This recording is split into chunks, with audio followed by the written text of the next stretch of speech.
Kashil seng lo che o zai le la min pi pu mi sha dai riel chang to lu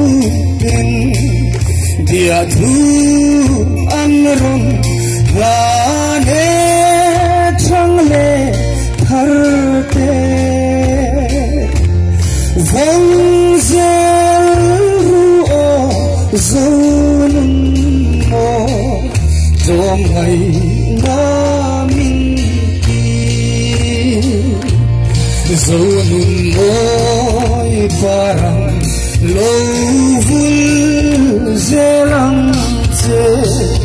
han lai bang lo te a rin on na vong zelin sa pui tu ra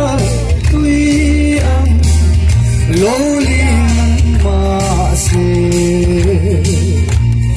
zonum parang vulgun rial ria lang o ram san vanga nun pek ho kan ni na ye kan kai chol ngai lo ve riang vai chang hai zakan ni e nang le kei le na tang le mul te lo dang ma se